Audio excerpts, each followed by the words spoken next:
श्रीनगर गांव में एक युवा लड़का रणबीर रहता था। उसने आलिया नाम की लड़की से शादी की और उस गांव में अपना विवाहित जीवन शुरू किया। लेकिन जिस घर में वो रह रहे थे उसमें रागिनी नाम की एक शैतान रहती थी। उस घर में आए रणबीर और आलिया को देखकर शैतान को गुस्सा आ गया और उसने सोचा, कोई मेरे घर में घुस आया है, मेरे अलावा मेरे घर में कोई नहीं रह सकता। उस रात जब रणबीर और आलिया सो रहे थे तब आधी रात को उस घर में अजीब सी आवाजें सुनाई दी। उन आवाजों को सुनकर रणबीर डर गया और अपनी पत्नी का हाथ पकड़कर जगाने की कोशिश की। आलिया, उठो आलिया, हमारे घर में अजीब सी आवाजें सुनाई दे रही हैं। आलिया ने गुस्से में कहा, मेरा हाथ छोड़ो। मैं तुम्हें जगा रहा हूँ क्योंकि हमारे घर में अजीब सी आवाजें आ रही हैं। आलिया अजीब तरह से फिर से चिल्लाई, मेरा हाथ छोड़ो बेवकूफ। इतना कहकर वो एक ही बार में उठ गई। मैं तुम्हें छू नहीं सकता, मैं तुम्हारा पति हूँ डार्लिंग। तब आलिया ने कहा, लेकिन मैं तुम्हारी पत्नी नहीं हूँ, मैं रागिनी हूँ। इतना कहकर वो रणबीर को पीटने लगी। ओह नहीं, मुझे छोड़ दो, हे भगवान, मैं तुमसे विनती करता हूँ, मुझे छोड़ दो। रणबीर पूरे घर में भागता रहा और आलिया ने उसकी पिटाई जारी रखी। थोड़ी देर बाद उसने दरवाजा खोला और घर से बाहर भाग गया। फिर रणबीर अगली गली में अपने दोस्त सतीश के घर गया। अरे सतीश, दरवाजा खोलो। वो चिल्लाने लगा और दरवाजा खटखटाया। ये सुनकर सतीश जो सो रहा था दरवाजा खोला और बाहर आया। क्या हुआ, रो क्यों रहे हो? तो बेबस रणबीर बोला, क्या बताओ सतीश, उसने मुझे पीटा है। किसने पीटा और क्यों पीटा? शांत हो जाओ और मुझे स्पष्ट रूप से बताओ, हुआ क्या? मेरी पत्नी पर एक शैतान चढ़ गई है यार। ऐसा लगता है उस शैतान का नाम रागिनी है। उसने मुझे पीटा है, उसके कारण मेरे शरीर के टुकड़े हो गए हैं, ऐसा लग रहा है सतीश। बहुत दुख की बात है यार, तुम थोड़ी देर के लिए यहाँ आराम करो, फिर सोचेंगे। इस तरह उसने रणबीर का ढांढस बंधाया। अगले दिन सतीश और रणबीर उस घर में गए। आलिया ने रणबीर को देखा तो बड़ी मासूमियत से पूछा, रणबीर, तुम कहाँ चले गए थे? मैं कल पूरी रात इस घर में अकेले कितनी डरती रही। रणबीर ने सतीश से धीरे से कहा, देख सतीश, अब कितनी मासूमियत से बात कर रही है, लेकिन अगर तूने कल रात इसके व्यवहार को देखा होता तो पता चलता। सतीश ने रणबीर से कहा, ठीक है, मैं करता हूँ कुछ। फिर उसने आलिया से कहा, आलिया, रणबीर का कहना है कि कल रात तुम पर एक शैतान सवार हो गई थी। आलिया बोली, ओह शैतान, मुझे तो शैतानों से बहुत डर लगता है। तुम डरो मत आलिया, हम है ना, हम संभाल लेंगे। जब शैतान तुम पर सवार होगी, मैं इस झाड़ू से एक बार जोर से मारूंगा और शैतान इस घर को छोड़कर भाग जाएगी। इस तरह सतीश ने रणबीर और आलिया को ढांढस बंधाया। अरे रणबीर, कल रात इसने तुम्हें कब मारा था? तुमने क्या किया था? आलिया का हाथ पकड़ने की कोशिश की थी। तब सतीश ने कहा, ठीक है, जाओ एक बार फिर हाथ पकड़ो। रणबीर ने सतीश के कहे अनुसार किया। तुरंत आलिया शैतान बन गई और वो रणबीर को पीटने ही वाली थी। सतीश ने उसे एक तरफ खींचा और कहा, ए शैतान, अगर दम है तो मुझे पीट के दिखाओ। ये कहते हुए सतीश ने झाड़ू उठा ली और मारने का पोज बनाया। शैतान ने तुरंत उसका हाथ पकड़ा और उसे पीटना शुरू कर दिया। बहन, मुझे छोड़ दो, मैं यहाँ फिर कभी नहीं आऊंगा। शैतान बहन, ओ नहीं बहन, मुझे छोड़ दो। इतना कहते हुए सतीश ने पूरे घर में दौड़ लगा दी। शैतान उसे पीटे ही जा रही थी। तब रणबीर ने भगवान का पवित्र सिंदूर निकाला और आलिया के माथे पर लगा दिया। तुरंत शैतान ने आलिया का शरीर छोड़ दिया और चली गई। सभी ने हैदराबाद में दो दोस्त थे, श्रावणी और प्रिया। वो किराए के घर में रहते थे।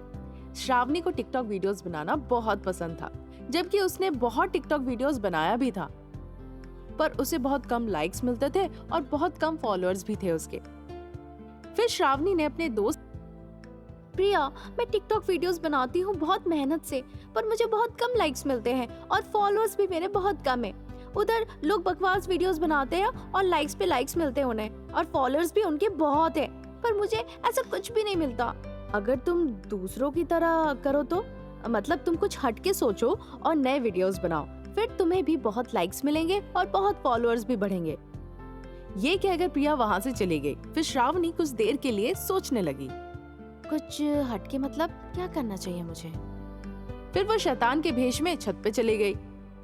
तुरंत वो वीडियोस बनाने लग गई। वीडियोस बनाने के दौरान गलती से उसके पैर फिसल गए और वो छत से गिर गई। फिर उसकी जान चली गई और वो शैतान में बदल गई।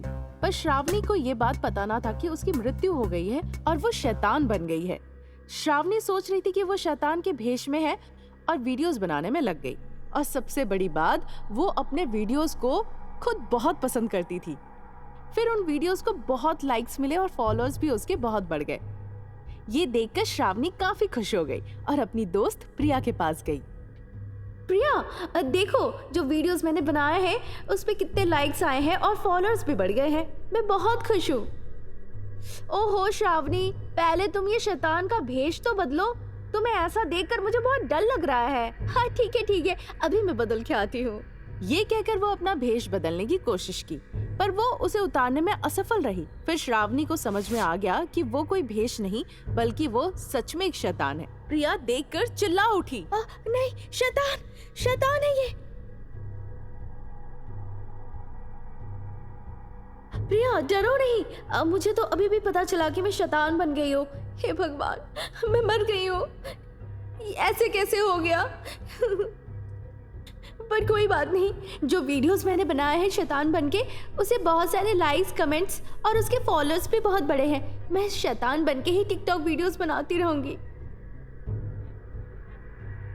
श्रावणी, मुझे बहुत दुख हो रहा है कि तुम जिंदा नहीं हो, पर तुम खुश हो रही हो कि तुम्हें ज्यादा लाइक्स मिल रहे हैं तुम्हारे टिकटॉक वीडियोस में। क्या है ये, जबकि तुम्हारी मृत्यु की वजह टिकटॉक है। मुझे पता है, मैं टिकटॉक वीडियोस बनाती रहूंगी क्योंकि भारी मात्रा में लाइक्स मिल रहे हैं मुझे इस शैतान के रूप में और लोग मुझे बहुत पसंद कर रहे हैं। ये सुनकर प्रिया दंग रह गई। शैतान बनके श्रावणी टिकटॉक वीडियोस बनाना शुरू कर दी अब प्रिया के साथ, क्योंकि लोगों को पता नहीं था कि श्रावणी सच में शैतान है। वो उनके वीडियोस को बहुत लाइक करते थे। तब से वे लाइक्स पे लाइक्स और फॉलो करते थे उसके वीडियोस को, सिर्फ और सिर्फ उसके इस शैतान अवतार की वजह से। और उसके पास से शैतान ने भी अपनी पहचान बना ली फेमस टिकटॉक स्टार के तौर पे।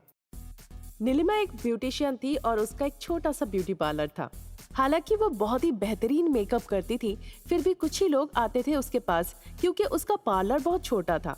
पर इस वजह से वो दुखी नहीं थी। वो अपना काम चुपचाप करते रहती थी और लोग उसके काम को बहुत पसंद करते थे। एक दिन नीलिमा की दोस्त मंजू आई वहाँ और बोली, हाय नीलिमा, कैसी हो तुम? हाय, मुझे बहुत खुशी हो रही है कि तुम इतने दिनों के बाद यहाँ आई। एक्चुअली नीलिमा, मेरी एक पहचान की लड़की है, उसकी शादी तय हो गई है। वो मुझे एक दिन फोन करके बोली कि तस्वीर खिंचवाने के लिए उसे मेकअप करवाना है, पर मुझे कुछ इम्पोर्टेंट काम था तो मैं नहीं जा सकती। सोचा कि ये ऑर्डर तुम्हें दे दूं, इसीलिए यहाँ आई हूँ मैं। कल सुबह 6 बजे वहाँ पक्का चले जाना। ये कहकर मंजू ने उसे एड्रेस कार्ड दिया और चली गई वहाँ से।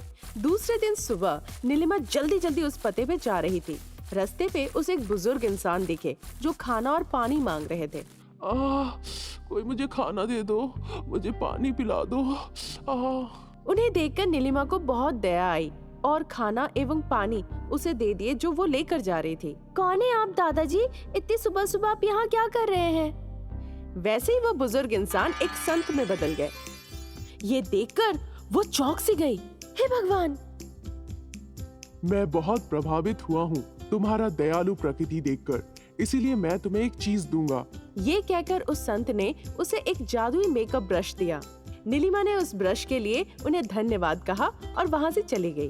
फिर संत भी अदृश्य हो गए, जबकि संत ने कही थी कि वो जादुई ब्रश है, पर उसे लगा कि ये आम ब्रश के तरह ही है और वो इस बात पे ज्यादा ध्यान ना देते हुए अपने काम के लिए निकल पड़ी। नीलिमा उस पते पर पहुंच गई। श्रेया नाम की एक लड़की नीलिमा का इंतजार कर रही थी। नीलिमा, मैं तुम्हारा ही इंतजार कर रही थी। तुम्हारी दोस्त ने कहा था कि तुम आ रही हो यहाँ। ये कहकर वो मेकअप के लिए रेडी हो गई। नीलिमा अपने बैग में मेकअप ब्रश ढूंढने लगी, पर उस बैग के अंदर सब सामान था, सिर्फ ब्रश ही नहीं था। फिर वो सोचने लगी, अरे मैं मेकअप का सारा सामान लाई हूँ पर मेकअप ब्रश ही नहीं है इसमें। फिर तो उस संत ने मुझे मेकअप ब्रश देकर बहुत उपकार किया है।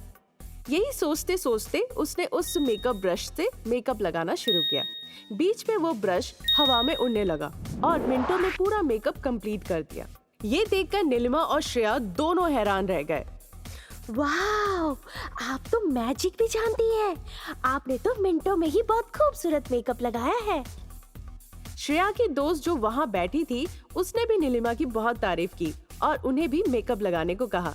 इस तरह हर कोई उसके गुण से प्रभावित हुए। उसी के साथ उसने बस एक दिन में ही अच्छी खासी रकम कमाई।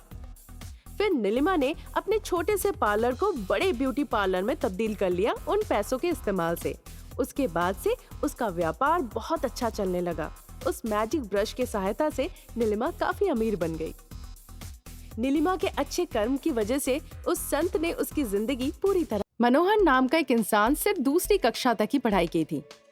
कभी वो मैकेनिक हुआ करता था, पर अब वो एक बड़ी कंपनी के मालिक है। चलिए देखते हैं ये कैसे हुआ। भीमपुर गांव में मनोहर एक छोटा मैकेनिक था।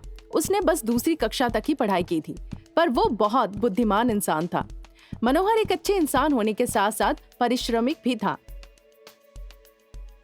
एक दिन एक विनोद नाम का इंसान मनोहर के पास आकर बोला, देखो मनोहर, मेरे पास एक कार है। कई सालों से वो ऐसी पड़ी हुई है।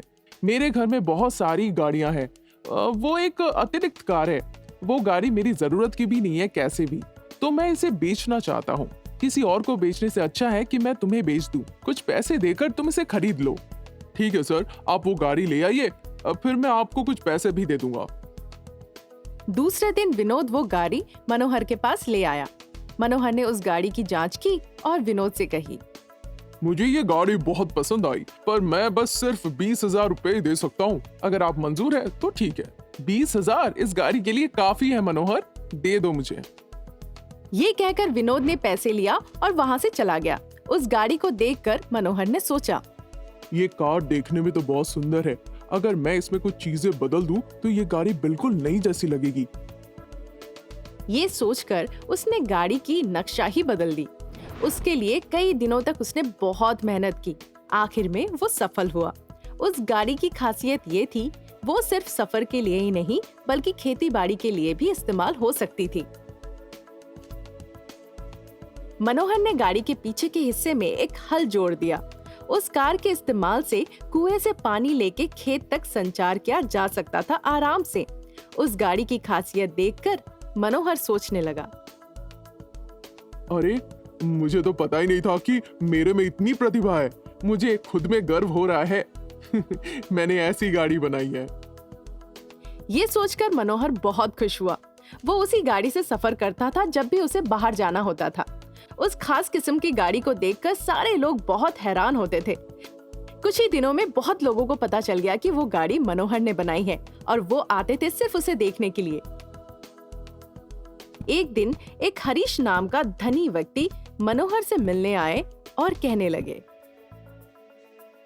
हरीश, तुम ऐसे कई कमाल की गाड़ियां बना सकते हो अपनी बुद्धिमानी और सृजनशीलता से। मुझे बहुत खुशी हुई। अगर तुम ऐसी गाड़ियां बनाकर बाजार में छोड़ोगे तो तुम बहुत जल्दी धनी व्यक्ति बन जाओगे। श्रीमान, मेरे दिमाग में ऐसी बात कभी नहीं आई। मैंने बहुत पैसे खर्च किए इस गाड़ी को बनाने के लिए और बहुत मेहनत भी की है। अब मैं और नई गाड़ियां नहीं बना सकता। तुम पैसों की चिंता मत करो, मैं पूंजी लगाऊंगा। अगर तुम चाहो तो मेरी बात मानो और आगे बढ़ जाओ। पर मुझ में इतनी बड़ी चाहत नहीं है श्रीमान, मुझे छोड़ दीजिए। सुनो मेरी बात मनोहर, चलो हम नई गाड़ियां बनाते हैं और बाजार में निकालते हैं नए ब्रांड के नाम के साथ। अगर ये कारोबार सफल हो गया तो हमारी जिंदगी बिल्कुल बदल जाएगी। बहुत मशक्कत के बाद हरीश ने मनोहर को राजी कर ली इस बात के लिए। फिर मनोहर ने कुछ नई गाड़ियां बनाई और बाजार में एक नए ब्रांड के नाम के साथ निकाला। कुछ ही समय के अंतराल में उन्होंने अच्छी पहचान हासिल कर ली। बाजार में उन गाड़ियों की बहुत मांग होने लगी और फटाफट बिकने लगे। इसी तरह हरीश और मनोहर ने मिलकर एक बड़ी कंपनी की स्थापना की। अब इस कंपनी के मालिक है मनोहर। मनोहर ने काफी नाम और इज्जत कमाई। इसी के साथ उस छोटी सी गांव को भी बहुत प्रसिद्धि मिली। इतने बड़े इंसान होने के बाद भी मनोहर में काफी सरलता थी और वो गांव वालों को सहायता करता था, खेती बाड़ी में उस कार को मुफ्त में देकर। इसीलिए कहते हैं सिर्फ मेहनती इंसान को सफलता